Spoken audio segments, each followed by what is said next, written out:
الشیطان الرجیم بسم اللہ الرحمن الرحیم وبہ نستعین وہو خیر معین۔ اہل کتاب کی نجاست و طہارت میں گفتگو چل رہی تھی، اب پاک ہونے کی روایتیں پیش کی جا رہی ہیں۔ صحیح علی ابن جعفر کے ذیل میں آیا حین سأل اخاہ علیہ السلام عن الیہودی والنصرانی یدخل یدہ فی الماء، تو امام علیہ السلام نے پہلے تو یہ کہا کہ لا، اس پانی کو استعمال نہ کرو جس میں یہودی اور نصرانی نے ہاتھ ڈال دیا ہے، الا ان یضطر الیہ، مگر یہ کہ اس پانی کی طرف مجبور ہو جائے تو ہاتھ ڈالے، ورنہ کوئی ضرورت نہیں ہے اس کے اندر ہاتھ ڈالنے کی۔ یہ جو ہے روایت اتنی ہی تھی کہ کیا یہودی کا ہاتھ ڈالنا پانی میں کیا اس پانی کو نجس کر دیتا ہے یا نہیں، تو امام علیہ السلام کہ اس کو استعمال نہ کرے، لا یعنی لا تستعمل، لا یجوز الا ان یضطر الیہ، مگر یہ کہ کوئی اس پانی کی طرف محتاج ہو جائے، اس کے علاوہ کوئی چارہ ہی نہ ہو تو پھر استعمال کر سکتا ہے۔ یہاں پر شیخ طوسی علیہ الرحمہ نے اضطرار کو تقیہ پر حامل کیا، کہا ہے کہ تقیہ کی بنیاد پر ہم اس پانی سے استفادہ کریں گے، وإلا اگر تقیہ نہ ہوتا تو یعنی تقیہ کی سے پانی نجس ہو گیا، ورنہ اگر تقیہ نہ ہوتا تو نجس ہونے کی ضرورت ہی نہیں تھی، بلکہ پاک ہوتا۔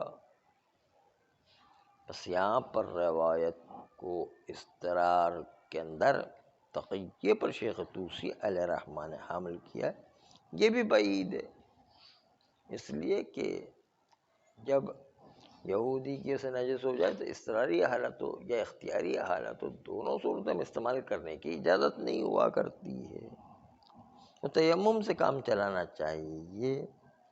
اس کا مطلب تقیتاً کا مطلب یہ ہے کہ ہم تقیتاً اس کو استعمال کر رہے ہیں کہ بھائی چلو ہم نے نجس مانا اور نجس مان کر ہم استعمال نہیں کر رہے ہیں، کیونکہ اہل سنت کے لحاظ سے نجس ہو جائے گا تو ہمارا بھی نجس ہو گیا، نہیں، حالانکہ نجس نہیں ہوا ہے، اگر نجس نہیں ہوا ہے تو نجس نہیں ہوا، چاہے اضطرار ہو یا غیر اضطرار ہو، کیا فرق پڑتا ہے۔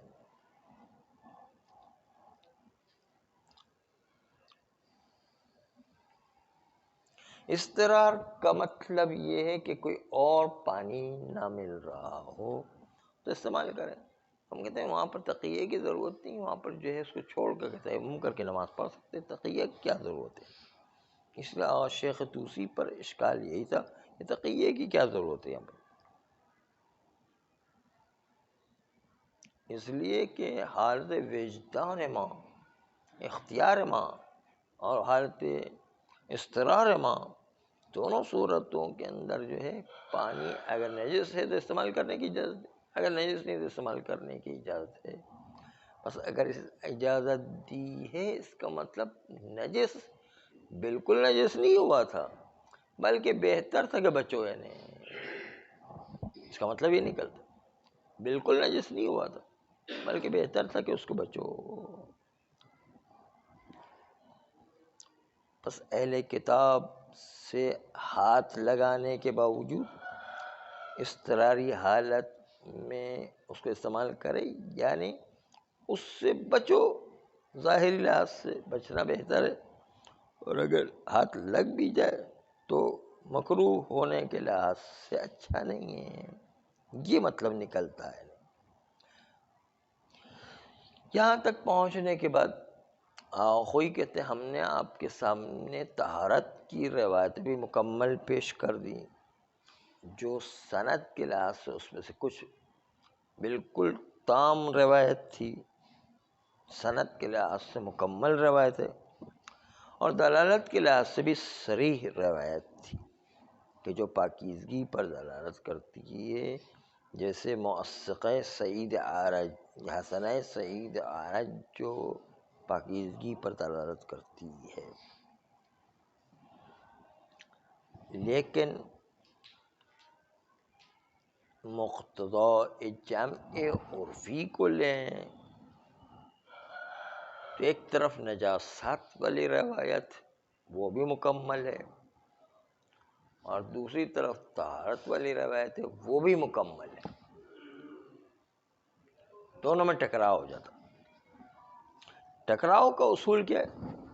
جمع تبرعی یہ ہے کہ انسان دونوں کو جمع کرتے ہوئے نجاست والی روایت کو کراہت پر حمل کرے یا استحباب پر حمل کرے، اور جو طہارت والی روایت ہے اس طہارت کے قرینے سے ہم نجاست والی روایت کو طہارت پر حمل کریں گے اور کہیں گے اہل کتاب پاک ہے لیکن بچے تو اچھا ہے، ان سے کراہت رکھنا اچھا ہے۔ یوں مانا ہو جائے۔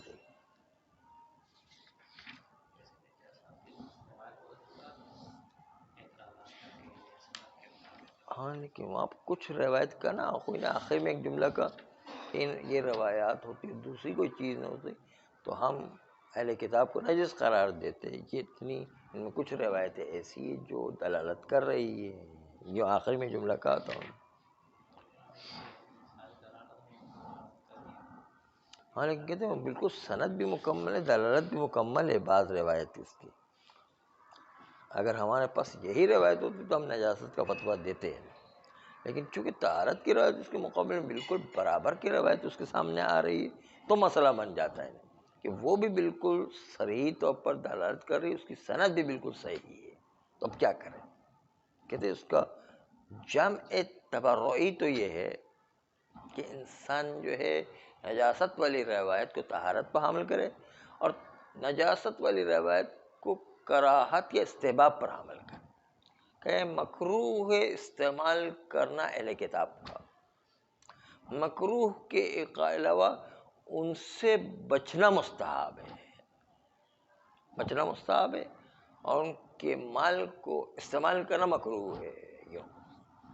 یہ اس پر حمل کریں۔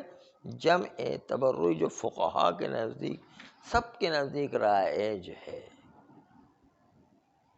اس لیے کہ طہارت کی روایتیں بھی بڑی طاقتور ہے۔ صحیح علی ابن جعفر جو متضمن ہے وَيَغْسِلُوا ثُمَّ يَغْتَسِلُوا، یہ بتا رہے کہ اس کو پہلے دھو لیں دو یہودی جو اس کنویں میں اس حوض میں، پھر تم اس کے پاس جا کر کے دھو لو، یا اس گڑھے میں جہاں پر وہ دھو رہا ہے دھو لو، پھر آپ اس کے ساتھ جا کر کے دھو لو۔ یہ بتا رہا ہے کہ وہاں پر حملے بر طہارت کیا گیا روایت کو۔ اس طرح صحیح اسماعیل ابن جعفر وہ صریح اس بات کے اندر کہ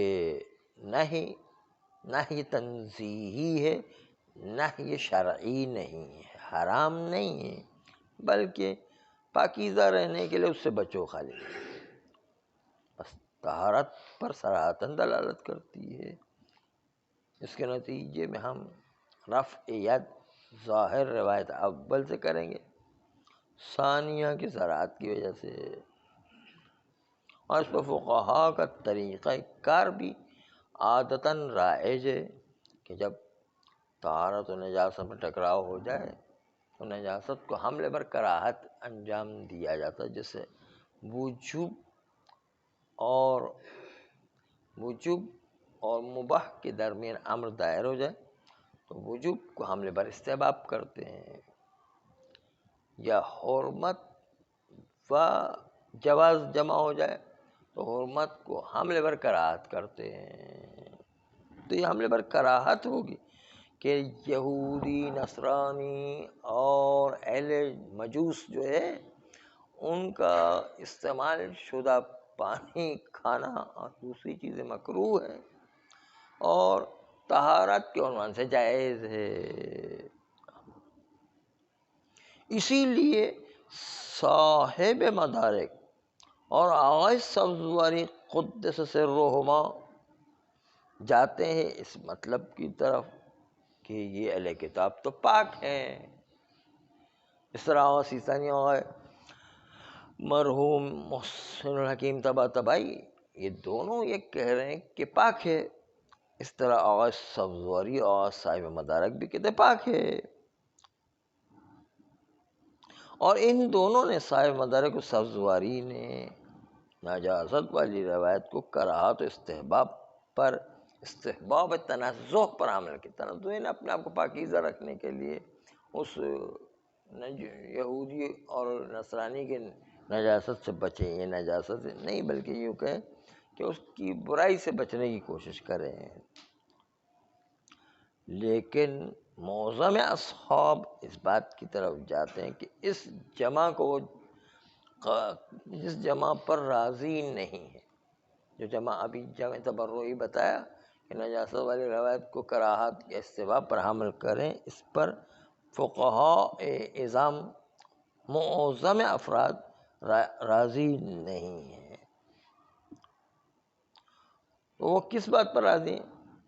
وہ راضی اس بات پر ہیں کہ اخبار طہارت کو چھوڑ دیا جائے. اگرچہ کہ اخبار طہارت اپنی کثرت کے ساتھ موجود ہے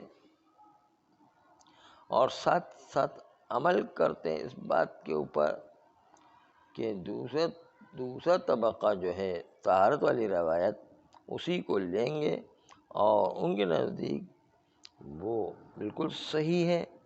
اور صاحب حدائق نے ان کے لیے دو امر پیش کیے ہیں. تو جی ہاں، نجاست والوں کو ہم لیبر طہارت کریں گے.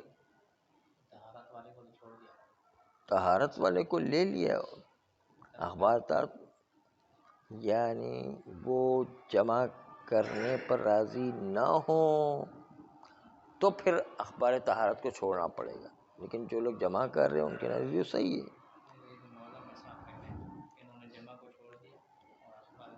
ہاں، معظم اصحاب یہ کہتے ہیں کہ اکثر روایات طہارت کو چھوڑ دیا جائے گا کثرت کے باوجود، اور ہم عمل کریں گے اسی نجاست کے اوپر. اور ان نجاست پر عمل کرنے کی صورت میں ان کے پاس صاحب حدائق نے دو وجہ بیان کی کہ ہم نجاست پر کیوں عمل کریں گے. تو اس لیے کہ اخبار طہارت قرآن کے مخالف ہے. اور آپ کے پاس ایک حدیث موجود ہے کہ ما یخالف الکتاب. اگر آپ کو کوئی حدیث ایسی ملے جو کتاب قرآن مجید کے مخالف ہے تو اس کو دیوار پر دے مارو، وہ قبول نہیں ہے. قرآن کے مخالف کسی حدیث کو قبول نہیں کیا جائے گا. تو طہارت کی روایتیں کتاب عزیز کے ساتھ مخالف ہے، اس لیے کہ کتاب عزیز میں کہ انما المشرکون نجسون، مشرکین نجس ہوا کرتے ہیں، اور آپ کہتے ہیں کہ نجس نہیں ہیں.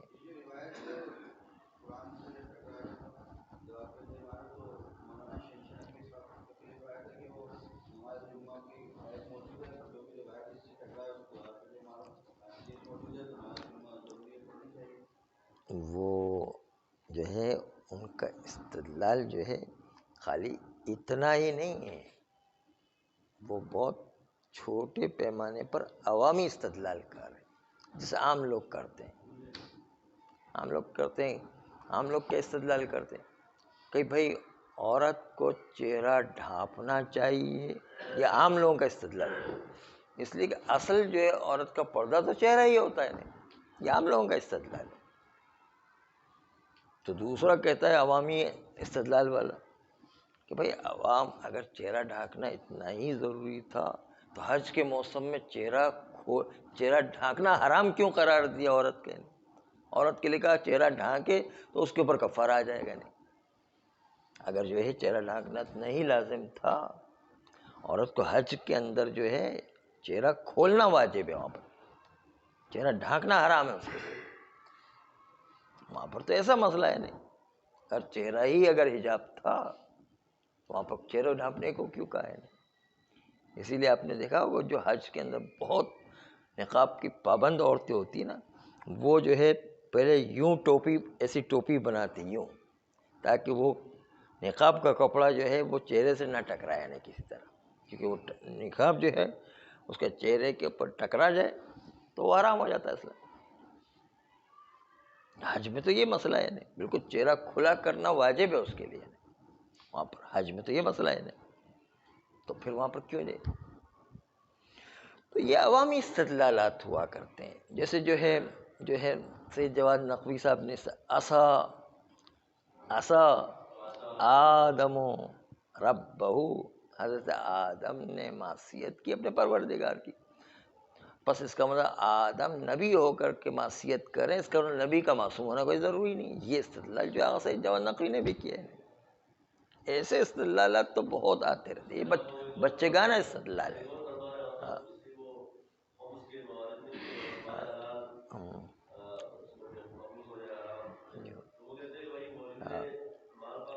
ہاں وہ یہ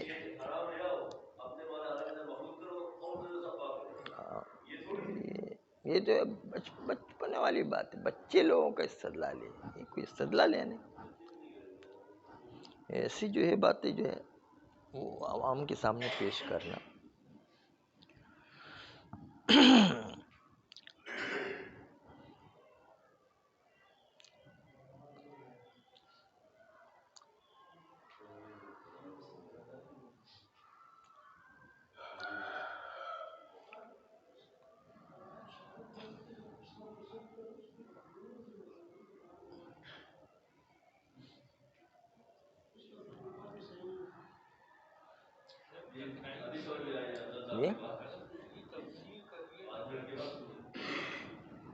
ہاں یعنی اتنا جلدی فتویٰ دینا یہ ٹھیک نہیں ہے. یعنی فتویٰ جو ہے عوام کا عوامی بات ہے، اتنا جلدی کوئی فتویٰ دیا جاتا ہے نا. اس کے پیچھے کتنے علمی استدلالات چھپے ہو. 15 قول بن گئے نماز جمعہ کے سلسلے. آپ سوچیے کہ کتنے مراجع نے اس پر جو ہے گفتگو کی ہے. مراجع کے مقابلے میں اگر شہنشاہ نقوی کی کیا حیثیت ہے؟ ایک بچہ بھی نہیں ہے اس کے سامنے سمجھنے. ہاں بچہ بھی جو ہوتا ہے نا وہ بھی نہیں ہے. شہنشاہ نقوی کیا حیثیت ہے؟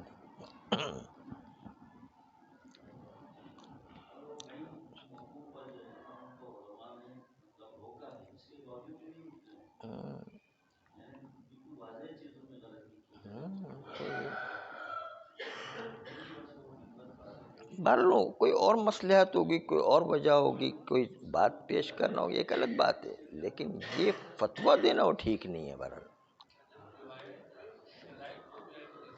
ہاں بہت ساری باتیں بیان کرتی ہیں، خالی آیات کے ظاہر کو لے کر کے سارا استدلال کر دینا یہ تو بڑا مشکل کام ہے.